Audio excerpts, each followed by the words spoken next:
If you click to watch this video and know that your current life is far from ideal, what I mean is that it's tough and it seems there's no way out, then the next 10 to 20 minutes will be worth of your time and attention.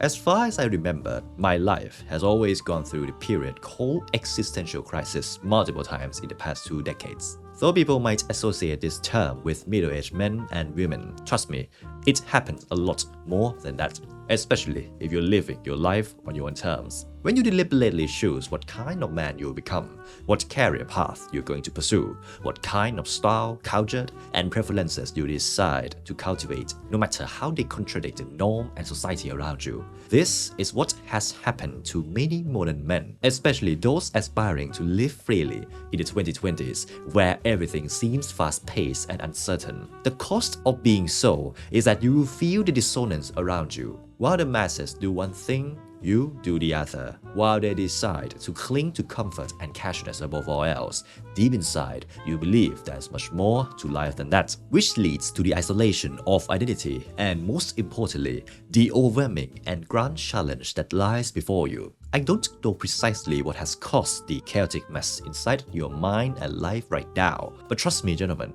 when I say that I understand how it feels to be living out there all alone, with only you who understands where you want to go, what you want to achieve, and who you want to become. In my case, it's all about living and bringing classic virtues from style, tradition, and etiquette back to a modernity where the overly casual has crept into every dimension. To pursue a mission greater than myself, than my, let's say, a very humble origin. One that has every reason to stay in mediocrity, being born in a third world country that hasn't developed much since the new millennium began, carrying a burdened identity of inferiority compared to nationals of the first world, needing to create an entire protocol to be able to command English fluently in a place where no one uses it, and many hundreds of reasons why I shouldn't be able to dream big and actually pursuing it. And when I decided to do so, the trials and turbulence began, creating a whole experience of living in the unknown.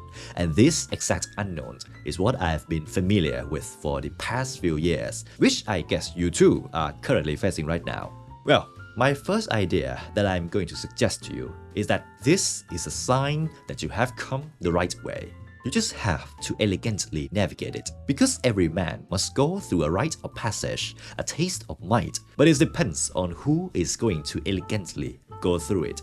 The greater the difficult, the more glory in surmounting it. Skillful pilots gain their reputation from storms and tempests. Epictetus. From that wisdom, gentlemen, I think we can all agree that a life worthy of living must always contain challenge and toughness altogether. Without those components, it means your life is full of comfort, and comfort means no growth. Just like I mentioned in many of my previous videos, that there's nothing wrong with living life in comfort, if that's really what you aspire and desire. Which I doubt it if you got a feeling of being lost and in the unknown up until this very moment. This feeling means your inner calling craves something more out of your life. It dictates that you are meant for more, and whether you're capable of it or not depends on if you'll be able to go through this period. When you look back at the history of mankind, every great thinker, every great figure of the past has always gone through a period of unknown and uncertainty, especially when they were nobody and the world had not recognized their name yet. Let's look at Francis Scott Fitzgerald. The man was broke, full of despair, and carried a feeling of disgrace toward himself as a naive young man who couldn't make it out of life before he crafted his first breakthrough piece, This Side of Paradise, and the rest is history. Sean Connery, an icon of classical masculinity, before his debonair 007 persona, was just a lost young man who did everything to survive. Labor jobs, military, bodybuilding, then acting gigs for half a decade before Broccoli took him aboard. Or the great Ralph Lauren. As you may know, he was a salesman for half a decade with a less than ideal background and only luck to end up as an American icon. Yet he was still able to go through his early and mid-20s to establish himself and make people around the world want to wear his name on their body. The period you are currently in right now is not heretical or a sign of weakness. In fact, it's the opposite. Because, gentlemen, You chose to live differently from the norm with your own free will. You decided to take control of your own destiny even though the road ahead is full of obstacles and uncertainty. It's the same road that Connolly, Roland, Fitzgerald, and many great gentlemen of the past have gone through. And the difference between them and others who decided to let go and back to conformity and mediocrity is because they knew how to elegantly go through it. And that is what you are also going to discover in this one.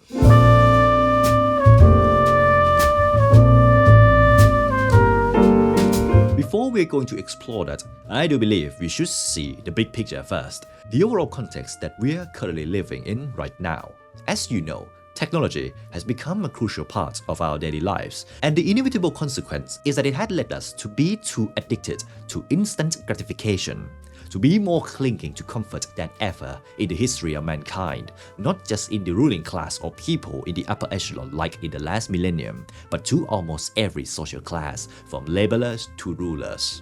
These days, everyone has a phone, and that allows them to access instant information they crave. There's nothing wrong with that. But most people use that instant access to information for mere hedonistic consumption. If you want clarity on that definition, think of these acts that people these days treat as normal. When they are lonely, they either go on dating apps, or worse, adult content sites. When they feel bored with their lack of purpose, they stimulate their existence by consuming viral social agendas or watching other people's fabricated lives on Instagram. This has led to the following statement you might have heard before, that men in the new millennium are considered the weakest generation humanity has ever had. And when considered alongside the rise of technology, there's a proper rationale to support this cause and effect. If you're in your 30s or 40s or beyond, you can see this through the behaviors of people in my generation, the Gen Z, who are widely critiqued for their lack of discipline, lack of mannerism, or absence in the face of adversity. But since we're not going to talk about the generation gap problem in this one,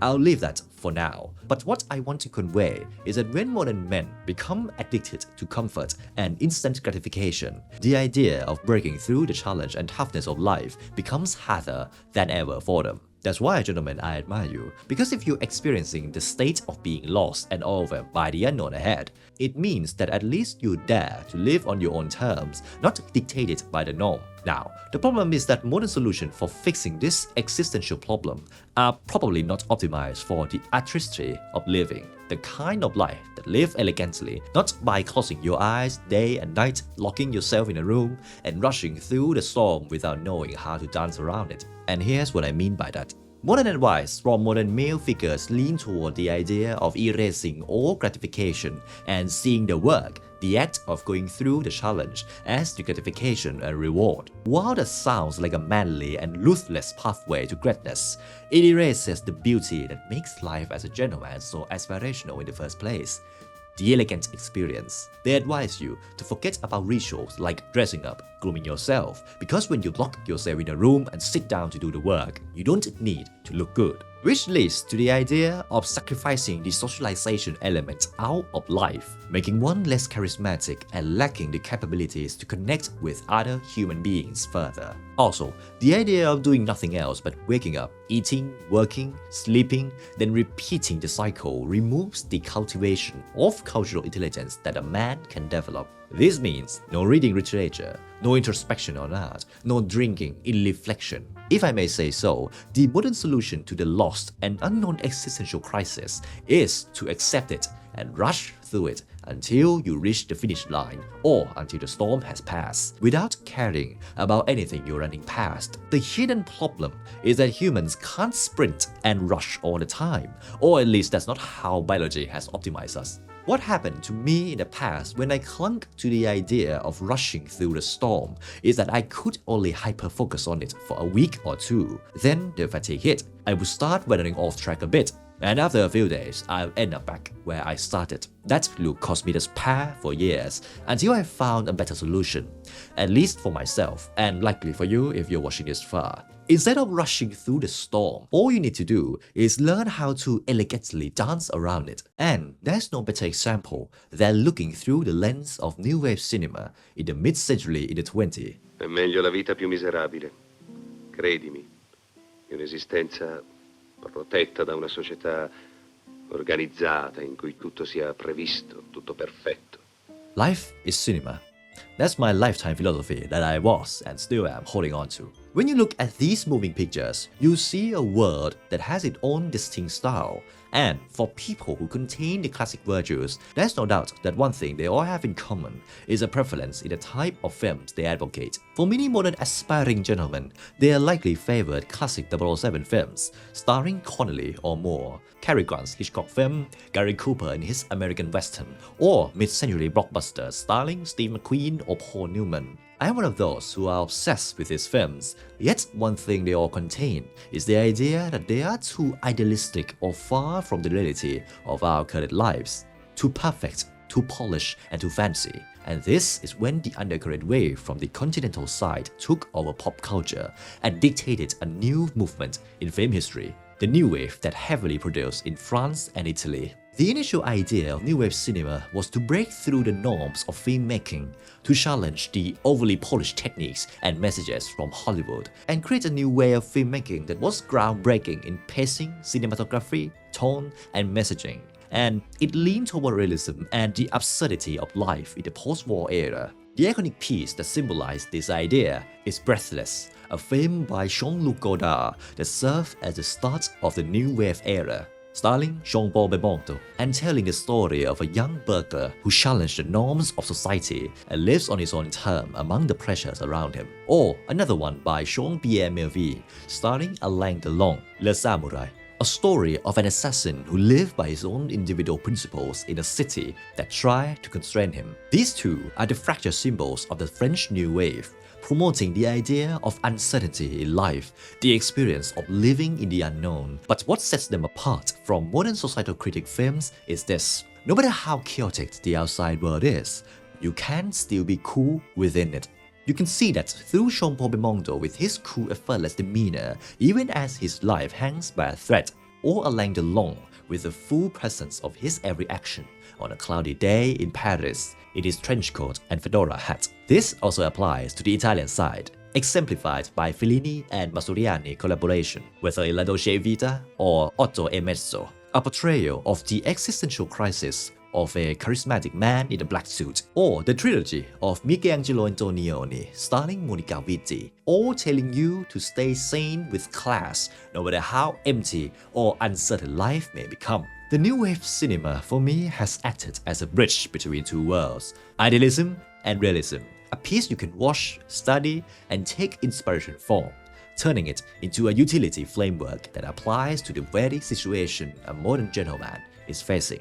So now, if you wonder how to elegantly dance in the storm, how to navigate the lost period and existential crisis that life has offered you for being a man who lives with his own free will and dares to be different, gentlemen, then here are the three main principles I'll give you in this one. The first principle that can be concretely observed and extracted through New Wave cinema is that no matter how bad or tough life is, always keep your best self. This might be due to the norm of the mid-century when the terms elegance and class still matter to society, which led to these images of polished gentlemen weathering through their uncertain lives with grace. From the clean lines and sharp tailoring of Alain Delon suit and trench coat in Le Samouraï to the Roman-tailored black suit that Marcello Mastroianni wore in La Dolce Vita, no matter how chaotic the spiral of their existence is, at least they still look cool and somehow give us inspiration for our daily lives. Pursuing a meaningful life might involve facing challenges and periods of being lost, but still,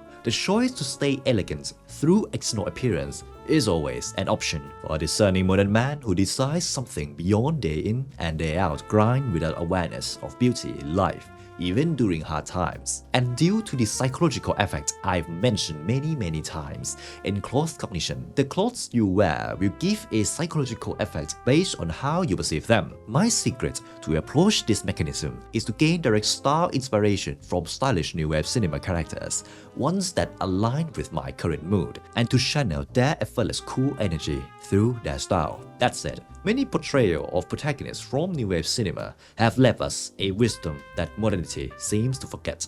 If you are going to suffer, at least go through it with style.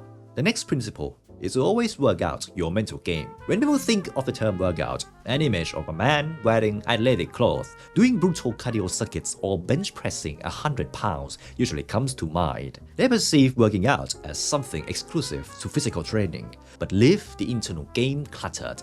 If the core reason that ambitious men who decide to live their own way without following the norm usually face periods of being lost or in the unknown is lack of clarity, then to get a state of clarity, the mental space must be first optimized and ready for it. I mean, imagine if for a whole day, you allow your mind to be exposed to information like countless news cycles from mainstream media, fabricated lives on Instagram, and endless instant gratification consumption. How could your mind stay sane when a storm arrives and you must go through it? Now, the typical solution that modern gurus give you is to cut off all exposure to information and focus on work alone. The downside of this approach, as you may guess, is that it doesn't allow the mind to expand or to have downtime to enter creative mode, an open state of mind that activates during one wind-down activity. I know how abstract that sounds, so think of this. Why do you think gentlemen in the 20th century always had time for themselves, usually in the evening or night, sitting still in a chair with a glass of whiskey or cocktail in hand, and perhaps a cigarette? Apart from relaxing after a rough day, it also allowed the mind to stabilize, to operate on an unconscious creative level that enabled them to come up with better ideas for life. Though I don't think drinking or smoking every evening will do good for your physical health, these are just examples of activities that help you work out your mental game. If you really want to go clean for it, then meditation in various forms is a great option. For me, it's a blend of a cocktail on some evening, a peaceful jazz album from mid-century artists like Dave Brubeck or Lelio Luttazzi, sitting in a room, and I swear many ideas that changed the trajectory of my life came from this period, whether it was something progressive toward a goal or something defensive against a current challenge. Now, the last thing I want to leave with you in this one is a reminder of why you exist and why you decided to live this way. Because in the end, gentlemen, the reason, the why behind your choice of living as an aspiring gentleman in an era where casualness, conformity, and comfort addiction reign supreme must be revisited by you every time, especially when you face a big problem or a situation where the idea of quitting and surrendering to mediocrity occurs twice a day. Remember that every great soul once marked as noble in the history of mankind live in this exact position, which means you're not in this alone. There were gentlemen of the past. There are aspiring modern gentlemen in the present, though they hold only a minimal portion of the population who still align with the same values as you. I don't know what your goal or vision in life is, but I bet it's something worthy of pursuit, even if it seems larger than yourself. That's why you need to hold it tight, walk elegantly through the chaos of uncertainty, and allow yourself to fully claim it without letting anyone or anything tell you that you're not worthy enough. If you want a precise blueprint for this, then check out the narrative shifter link in the description. So with all that said, I hope this video gives you what you seek. Thank you for your time. I wish you to have a great day and also hope to see you in the next one.